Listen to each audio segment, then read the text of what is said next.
इस कार्यक्रम के पुण्यार्जक हैं श्रीमती शशि लोहाड़िया धर्मपत्नी श्री अनिल लोहाड़िया मुरादाबाद, श्रीमती वर्षा जैन धर्मपत्नी श्री विकास जैन गुड़गांव, श्रीमती उमा जैन धर्मपत्नी श्री योगेश जैन गुड़गांव, राजकुमार जैन, मधु जैन, मनोज जैन, रूबी जैन, अजय जैन, पायल जैन, अक्षत जैन, अर्पण जैन, प्रेरणा जैन व आन्या जैन, श्रीमती रीटा जैन धर्मपत्नी श्री नरेश जैन, चंदरनगर अजमेर।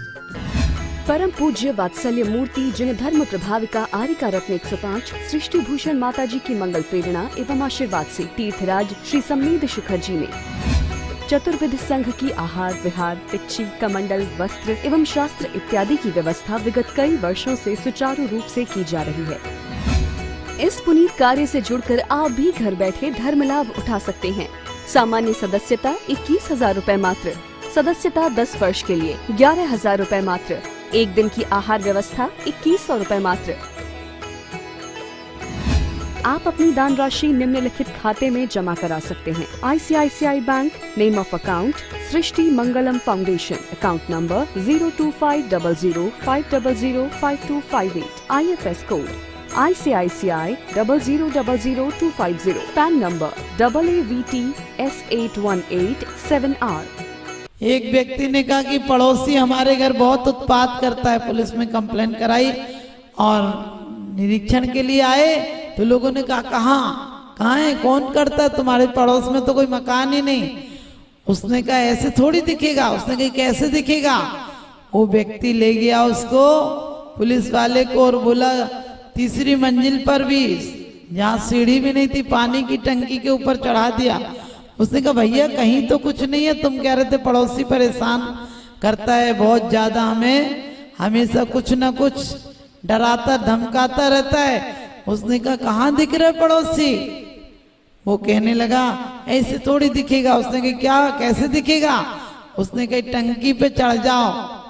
तो लकड़ी की टंकी लाया, उस पे चढ़ाया और बोले ऐसे नहीं दिखेगा, दूरबीन से देखो, नदी के उस पार जो घर है ना उसमें से वो मुझे परेशान करता है।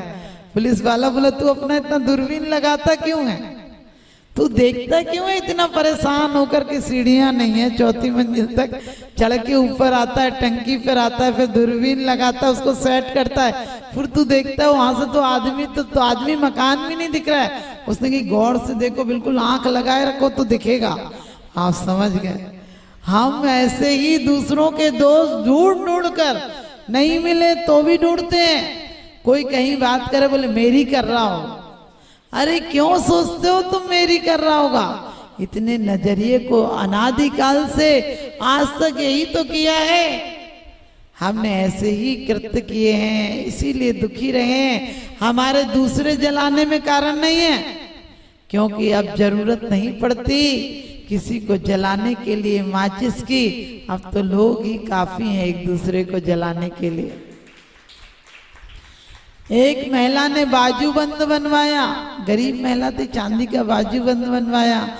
और आप सच बताना, आप लोग को लग रहा होगा ऐसी कैसी महिला थी। उसने एक छोटा सा बुलौट, वो गीतों का बुलावा किया, गीतों का बुलावा किया। गरीब औरत थी, एक एक पतासा बांट दिया सबको। वो मिलने वाले भी तो गरीब लोग ही थे और आए, उनको एक एक पतासा दे और बार बार पल्ला ऊपर करे कि बाजूबंद दिख जाए।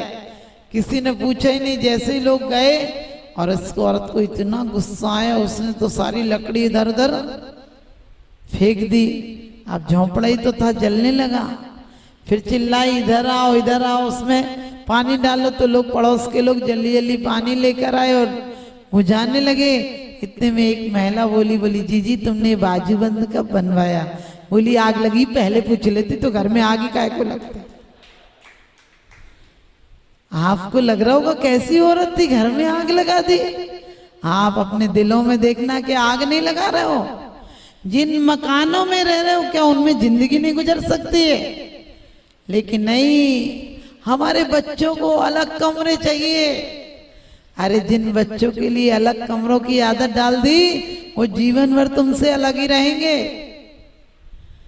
जीवन भर उन्हें इतनी सुविधाएं मत दो कि वो तुम्हें नालायक समझने लगे। उन्हें इतना लायक मत बनाओ। उन्हें कम से कम एक दो बातों पर शुरू से ऐसी शिक्षा दो कि उन्हें लगे पहले जीवन में इतना आदर भाव क्यों था, क्योंकि हर बाप बेटे से ज्यादा जानता था और अब हर बेटा बाप से ज्यादा जानता है। कुछ भी काम करना, कंप्यूटर की औलादे हैं तो बच्चा ही कहता छोड़ पापा आपको नहीं आता, आप रहने दो ना। बच्ची कहती मम्मी आपको नहीं आता, हम बता देंगे। लेकिन ध्यान रखना, वो कंप्यूटर तो चला लेंगे लेकिन माँ इतना जानती थी, बिना पढ़ी लिखी थी तब भी जानती थी बेटे को कब भूख लगी है, कितना नमक डलेगा सब्जी में। अपने आप तुम खाना खाते थे, तुम्हारे चेहरे को देखकर, भाव भंगिमा को समझकर समझ जाती थी कि नमक कम है और नमक का डब्बा सरकार देती थी। और उसको इतना अनुभव था कि रूखी चीज भी बना दे तो 56 प्रकार के व्यंजनों का स्वाद आता था। तो मैं हमेशा कहती हूँ कि बच्चों को सुविधाएं दो लेकिन बच्चों को साथ साथ भगवान का वो ज्ञान भी दो, संस्कार दो। अभी बच्चों को तुम उंगली पकड़कर मंदिर लाओगे तो बच्चे बुढ़ापे में तुम्हें मंदिर तक लाएंगे। बच्चों को इतनी सुविधा मत दो, बच्चे जो कहते तुम वो ही कर देते हो। पहले बच्चे माँ से पूछते थे माँ क्या बना है, आजकल माँ पूछती है क्या बनाऊं। क्योंकि जरूरत से ज्यादा तुम्हारे लाड़ प्यार ने बच्चे का पूरा भविष्य खत्म कर दिया है।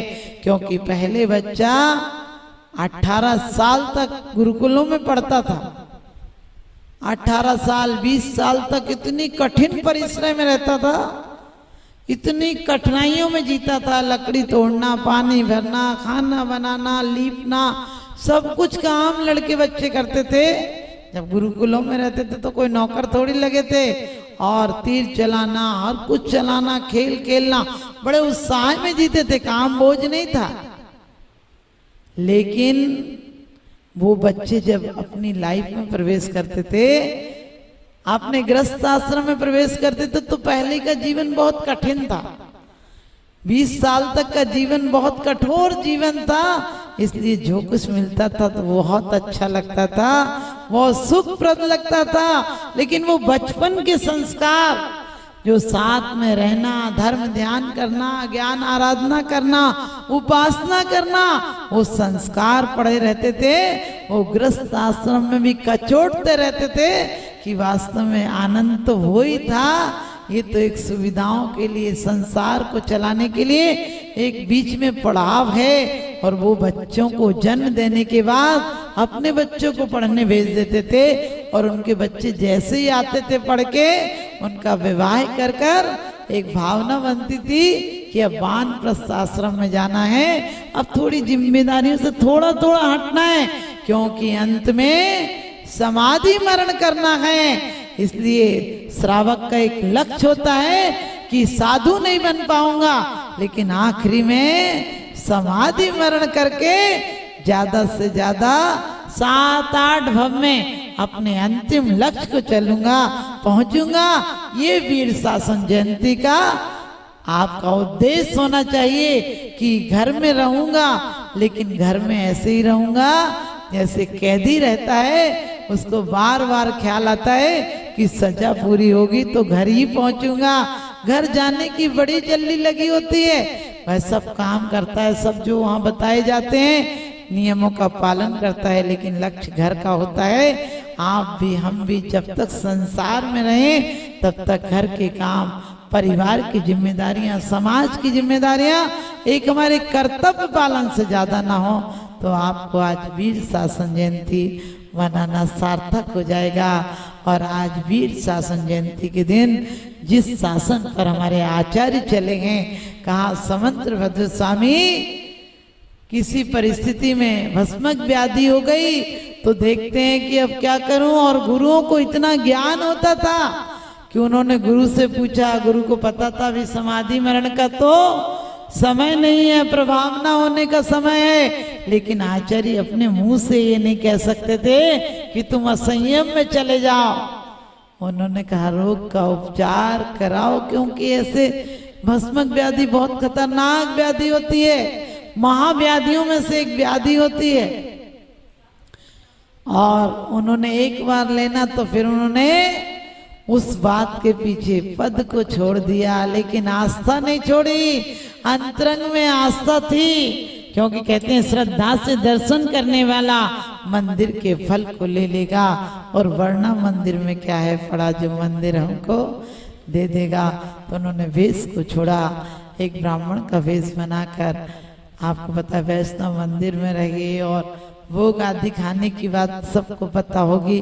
और उसके साथ साथ उन्होंने अंत में ऐसा नमस्कार किया उसी भेष में, क्योंकि अंतरंग में तो वही तड़फ थी कि वीतराग देव जैसा कोई देव नहीं है, वीतराग गुरु जैसा कोई गुरु नहीं है, और वीतराग चारित्र जैसा कोई चारित्र नहीं है।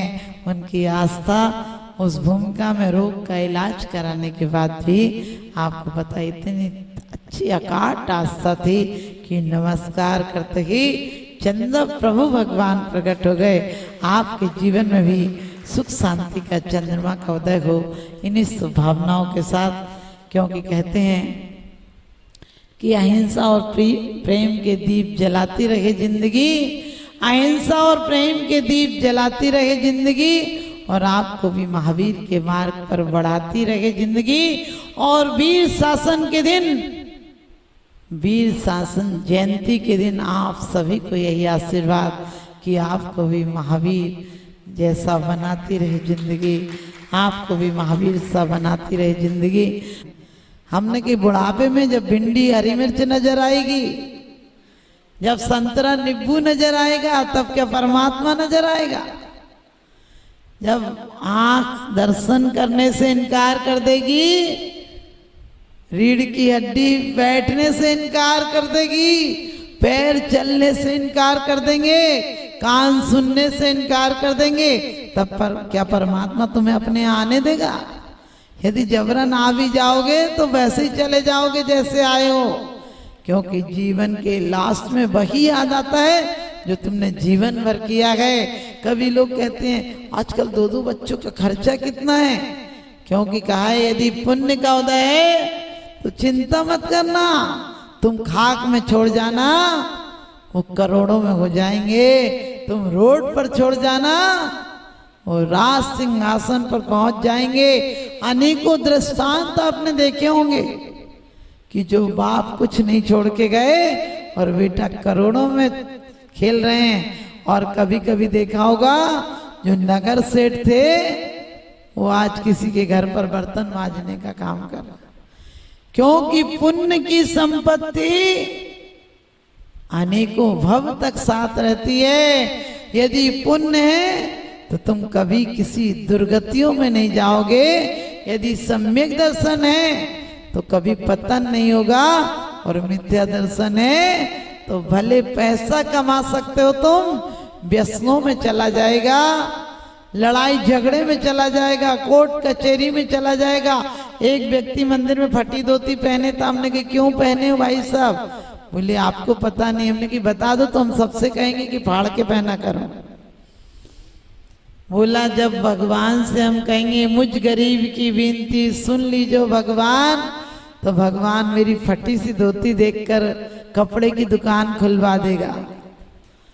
मैंने कि कपड़े की दुकान खुलवा देगा कि जो पहने हैं वो भी उतरवा लेगा, क्योंकि ऊपर वाला देता है तो छप्पर फाड़ के देता है और लेता है तो चमड़ी भी उतार लेता है। मैंने कहा तूने ये बात तो कह दी कि मुझ गरीब की विनती सुन लीजो भगवान, लेकिन तुझे वो दर्शन पाठ की लाइनें याद नहीं रही। सकल गे ज्ञायक तदपि निजानंद रसली, सो जिनेन्द्र जयवंत निति हरि रज रहे सुवी।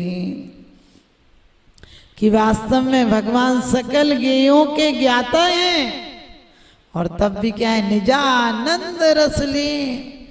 और तू विषयानंद है, तुझे क्या निजानंद वाला समझ में आएगा? यदि अंधा व्यक्ति, एक व्यक्ति बोला डॉक्टर से, डॉक्टर साहब हम ऑपरेशन, आँख का ऑपरेशन होने के बाद पढ़ सकेंगे? डॉक्टर बोला पढ़ सकोगे। बोला पक्का बात है कि पढ़ सकूंगा? बोले हाँ पढ़ सकोगे। तो बोला कि आप चश्मा अच्छा से देना, मैं पढ़ सकूंगा। उसने कहा हाँ चश्मा अच्छा बना देंगे, तुम पढ़ सकोगे, लेकिन इतनी बार क्यों पूछ रहे हो? बोला असल बात मैं कभी पढ़ा नहीं हूँ, स्कूल गया ही नहीं, जानता ही नहीं, अक्षर नहीं पहचानता। आप बोलो पढ़ सकूंगा कि नहीं? डॉक्टर ने कहा माफ करो भाई, तू न पढ़ सकेगा। समझ गए आप? जब पढ़े ही नहीं तो डॉक्टर क्या करेगा? इसी प्रकार से तुम जिन शासन पर चलोगे ही नहीं तो वीर शासन जयंती क्या करेगी? अरे वीर शासन जयंती तो हमारे अंदर आनी चाहिए। घर में इतना प्रेम हो, पड़ोस में इतना प्रेम हो, आपस में ऐसा भाईचारा हो कि लोग देखने वाले कहें कि दुनिया में यदि कोई समाज देखना है तो जैन समाज देखो। इस कार्यक्रम के पुण्यार्जक हैं श्रीमान सुभाष चंद्र जी जैन, श्रीमती उमा जैन जी, पुत्र श्री भरतेश जैन, श्रीमती मालिनी जैन, श्री पराग जैन, श्रीमती प्रीति जैन, श्री पंकज जैन, श्रीमती निधि जैन, नानोता वाले, मंदाकिनी विहार, सहारनपुर, उत्तर प्रदेश। श्रीमान चंद्र कुमार जी जैन, श्रीमती सरोज जैन जी, सपरिवार, वड़तला यादगार, Saharanpur, Uttar Pradesh. Shri Mukesh Jain ji, Shrimati Poonam Jain, Mehal Jain, Priyal Jain, DSO compound, court road, Saharanpur, Uttar Pradesh. Shri Vivek Jain ji, 604 Manitoba, Mahagun modern, sector 78, Noida. स्वर्गीय श्रीमती मैना देवी पाटनी, तिनसुकिया, गुवाहाटी एवं कृष्णानगर, दिल्ली परिवार। परम पूज्य वात्सल्य मूर्ति जिन धर्म प्रभाविका आरिका रत्न 105 सृष्टि भूषण माता जी की मंगल प्रेरणा एवं आशीर्वाद से तीर्थराज श्री सम्मेद शिखर जी में चतुर्विध संघ की आहार विहार, पिच्ची, कमंडल, वस्त्र एवं शास्त्र इत्यादि की व्यवस्था विगत कई वर्षों से सुचारू रूप से की जा रही है। इस पुनीत कार्य से जुड़कर आप भी घर बैठे धर्म लाभ उठा सकते हैं। सामान्य सदस्यता 21,000 रूपए मात्र, सदस्यता 10 वर्ष के लिए 11,000 रूपए मात्र, एक दिन की आहार व्यवस्था 2100 रूपए मात्र। आप अपनी दान राशि निम्नलिखित खाते में जमा करा सकते हैं। ICICI bank, name of account Srishti Mangalam foundation, account number 0250050052558, IFS code ICICI 0000250, pan number AAVT S8187R।